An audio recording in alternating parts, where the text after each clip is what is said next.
Riya yang mana? Dia sebenarnya gak rajin sholat.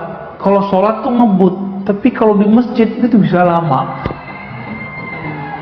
Nah, riya begini nih gawat ini. Tapi bapak ini sholat di rumah sama sholat di sini sama. Ya udah, nggak usah dipikirkan. Mau orang lihat nggak orang lihat, nggak ada urusan.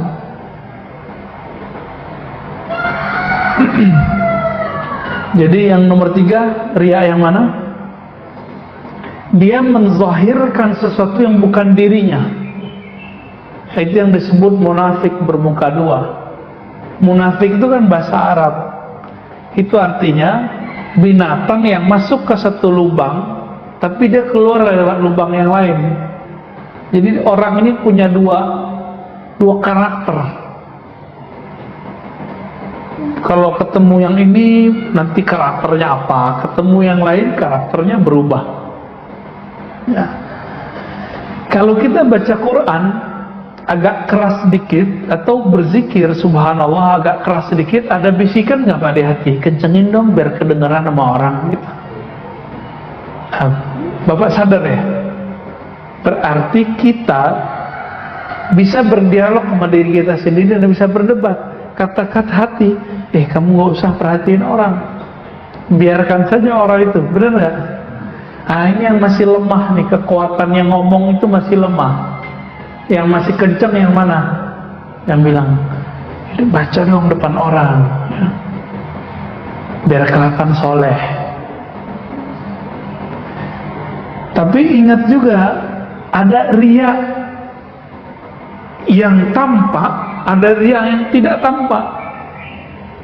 Riya yang tidak tampak itu meninggalkan satu amalan yang soleh supaya disebut ikhlas. Nah, ini lebih bahaya Pak. Jadi ada riya dibalik keikhlasan. Contohnya nih, bapak ini udah gak mau pakai tasbih, bukan karena takut disebut ahli bid'ah, takut disebut riya. Nggak mau pakai tasbih karena takut disebut riya. Berarti pengen disebut apa? Pengen disebut ikhlas. Itu riya juga tuh. Nah, ini riya yang paling bahaya. Itu yang tidak bisa dibersihkan pakai paradigma ngaji begini. Dia harus pakai zikir. Zikirnya harus lebih kenceng. Zikirnya dua aja, la ilaha illallah dengan ismul jalalah Allah, Allah. Nah, la ilaha illallah banyakin Pak. Karena zikir Allah, Allah itu harus ditalkin. Kalau la ilaha illallah kok udah dapat dari kecil, zikir aja. Bedanya sekarang dikasih makna. Tidak ada yang memandangku kecuali Allah. Aku tidak beramal kecuali karena Allah. Itu maknanya la ilaha illallahnya. Itu cara ngobatin diri. Kenapa nggak sholat sunat? Malu ntar disebut orang riya lagi. Nah, itu masuk tuh. Kenapa nggak baca assalamualaikum? Ntar disebut orang soleh lagi, orang alim, so alim. Berarti dia takut disebut riya karena sok alim. Berarti pengen disebut apa dong? Pengen disebut ikhlas. Jadi riya di dalam keikhlasan itu dia. Tarkul amali khawfar riya riyaun. Begitu kaidahnya. Meninggalkan satu amalan karena takut disebut riya, itu adalah riya yang tersembunyi dalam keikhlasan. Nah, ini lebih berbahaya Pak. Dan itu harus dibenerin, ya.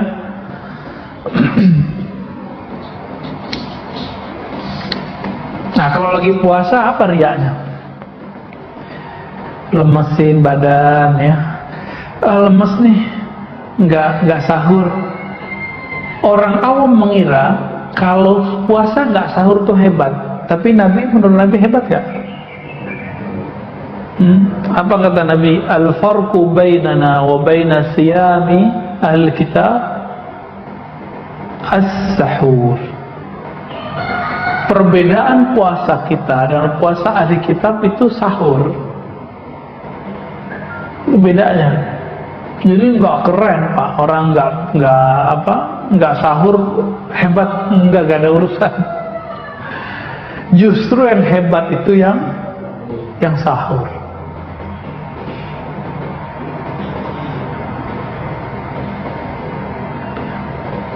Ada riaknya ahli agama, tokoh-tokoh agama, pengen dibantu orang. Gimana caranya? Teriak-teriak, ya, cari-cari perhatian di sosmed, di Facebook. Pengen punya pesantren, foto tanah kosong, terus bilang, ya Allah, semoga diberi nanti kesempatan bikin pesantren. Posting. Pengen apa? Pengen nanti supaya ada orang kaya beli dia tanah, kan gitu. Atau pengen ada orang punya tanah ngasih dia wakaf, itu sama aja. Hatinya gantung sama makhluk, nyantol sama makhluk. Dakwah nih, zaman-zaman musim hujan, belum punya mobil, belum punya kuda berkaki 4, ya, kena hujan, pasang status di IG kah, di WA kah, ya Rob, beginilah perjalanan dakwah. Musim hujan, baju pun basah, tapi belum punya apa? Kuda roda 4. Niatnya apa? Pengen nanti ada orang agnia, orang-orang kaya beliin dia mobil. Kan gawat ini. Kalau Allah sayang, nanti Allah kasih lain, Pak.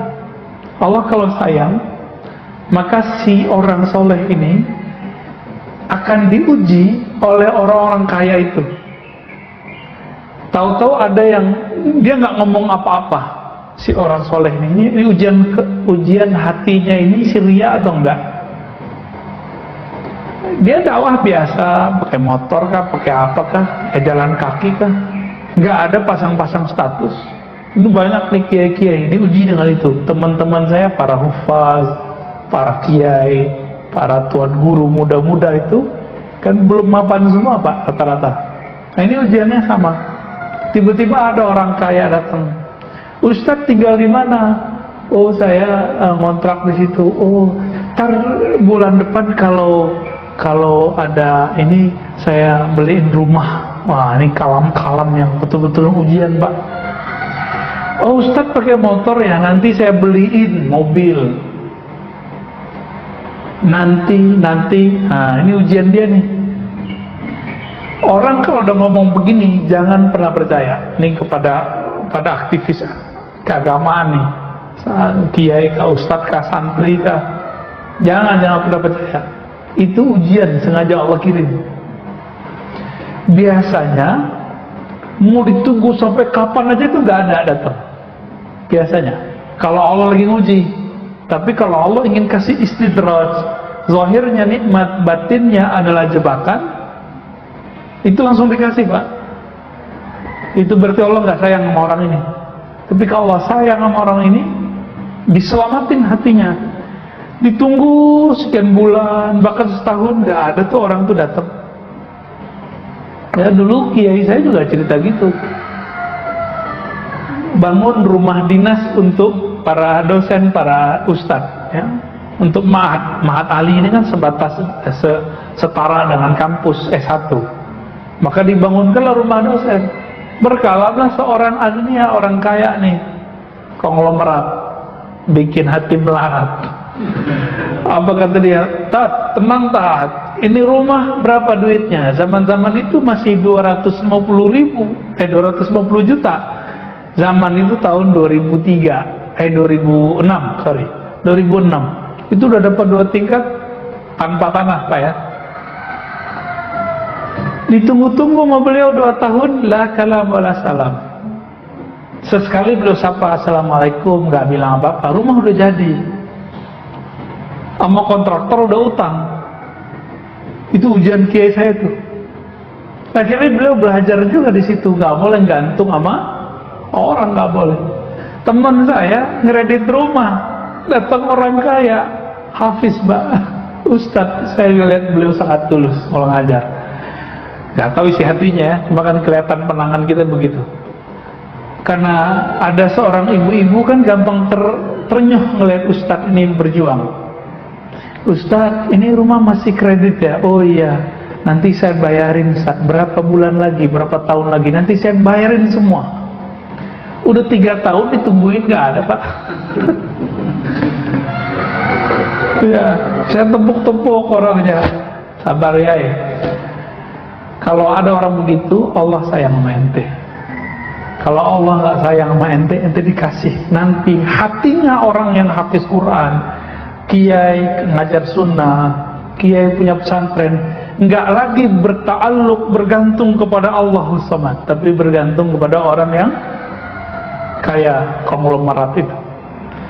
Maka nanti kelihatan kalau orang kaya ngajak, datang suara dibagus-bagusin, ngajinya diindah-indahkan, suaranya agak ke dalam dikit atau agak dikencengin dikit biar kelihatan performanya bagus. Enggak, itu bohong semua itu ya, cari muka. Maka efek dari riya ini cari muka. Dan makhluk yang suka cari muka itu si guguk apa si monyet? Si monyet Pak. Ini kalau bapak ini batinnya kuat, itu kadang-kadang muka orang tuh berubah kayak monyet, kelihatan sama kita. Saya kadang-kadang berdoa supaya nggak ngelihat itu. Namanya kasyaf ya. Kadang-kadang berubah Pak mukanya dari satu sisi. Kenapa berubah nih mukanya? Muka ini kiai ini udah nggak kayak manusia, udah kayak guguk, nyala terus. Ada yang kayak monyet ya, cari perhatian terus. Ada yang kayak kucing gitu Pak, cari perhatian juga tuh kan. Kucing sama tuh, tapi makan tuh nggak pernah kenyang si kucing, nggak pernah dia bersyukur. Kucing kan begitu.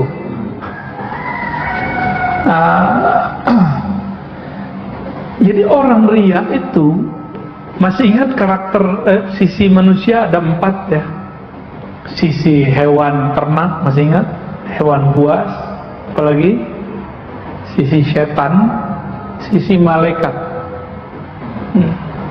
Sebenarnya ditambahin sisi ruh 5. Ada sisi rohani. Rohani ini semuanya baik. Kalau malaikat ini ada yang semuanya baik, tapi ada yang nggak cocok sama kita. Kalau setan semuanya buruk, walaupun zahirnya baik. Kalau hewan buas itu ada baik, ada buruknya. Marah itu ada saatnya nggak baik,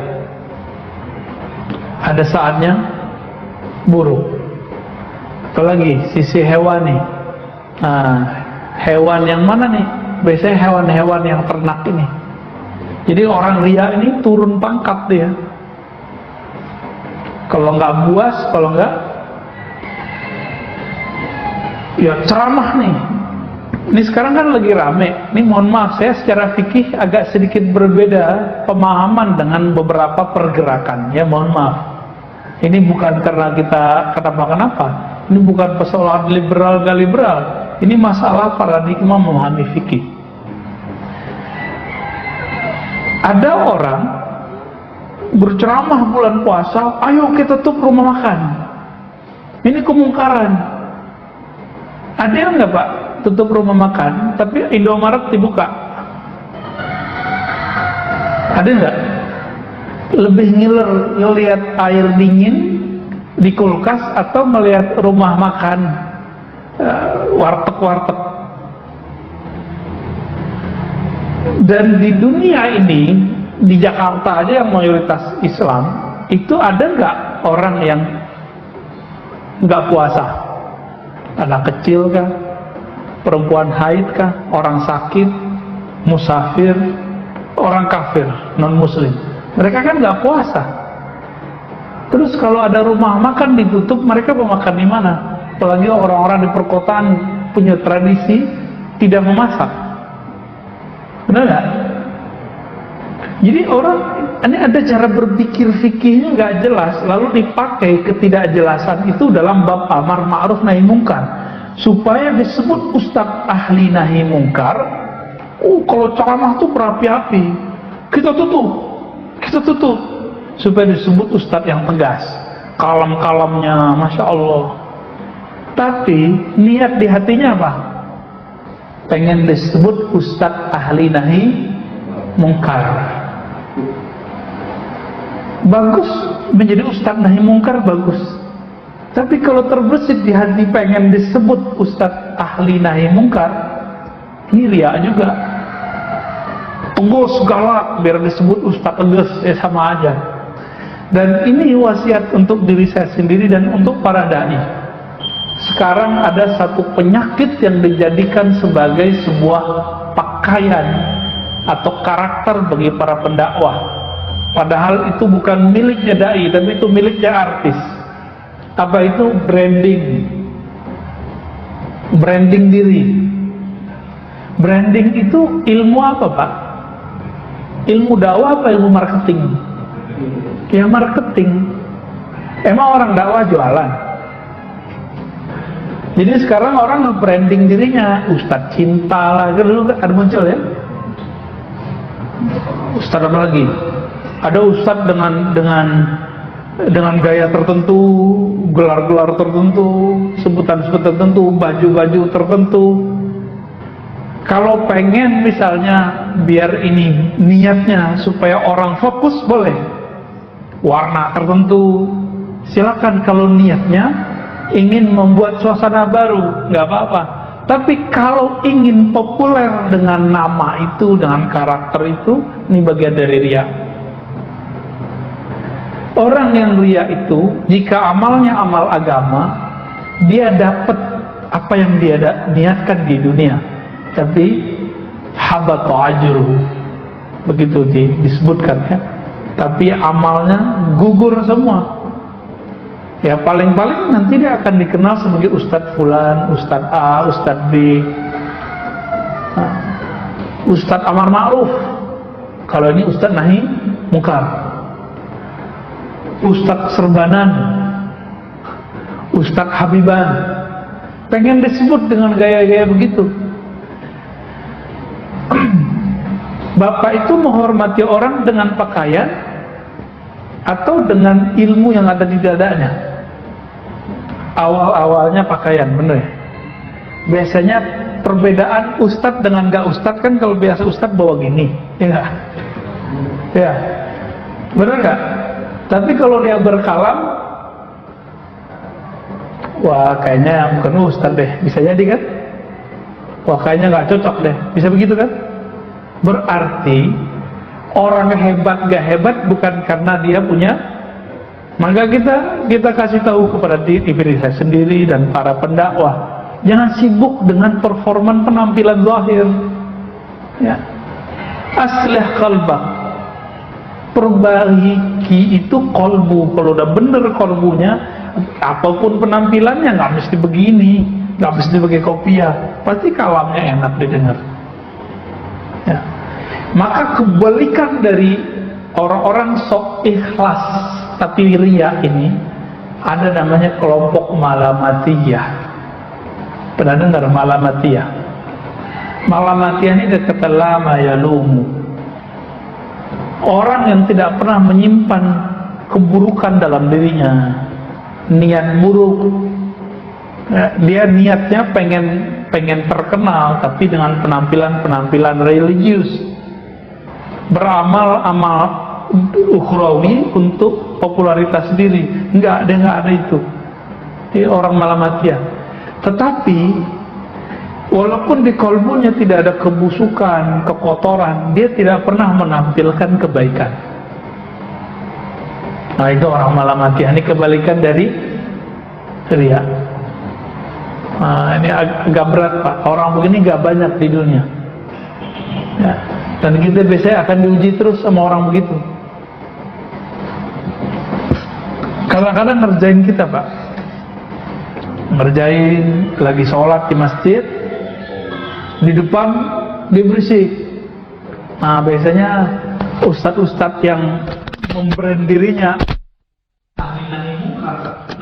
mengamuk sama dia, padahal targetnya bukan itu.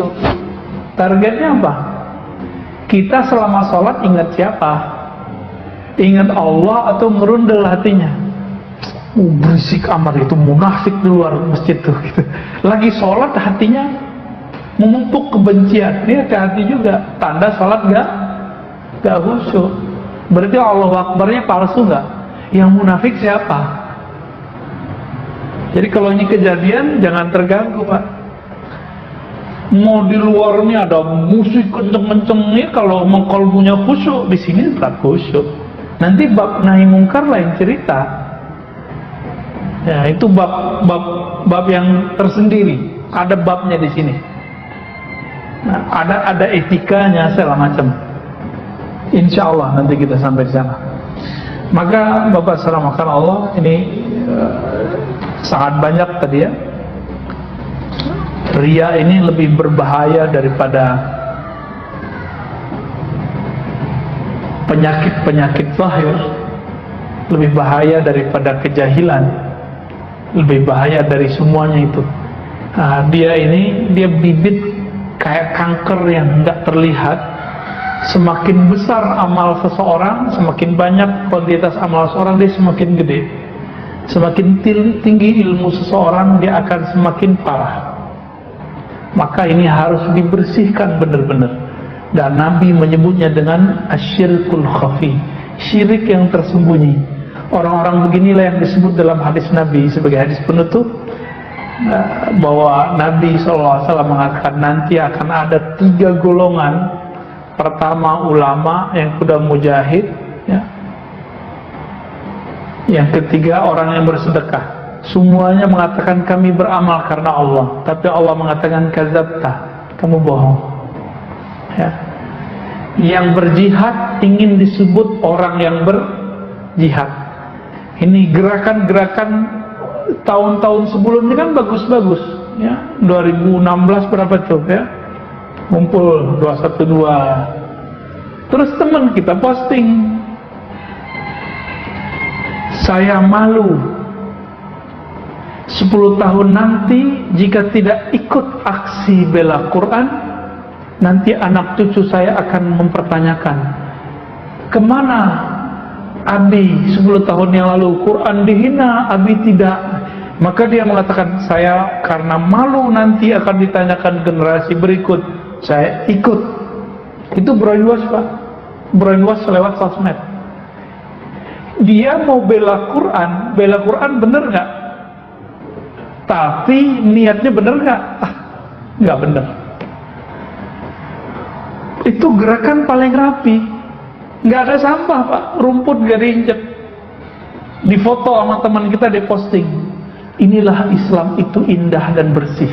Supaya orang non-muslim melihat bahwa Islam itu indah dan bersih. Loh, kita bersih dan indah bukan mau dilihat orang non-muslim. Jadi dia masuk ke dalam bab-bab seperti ini.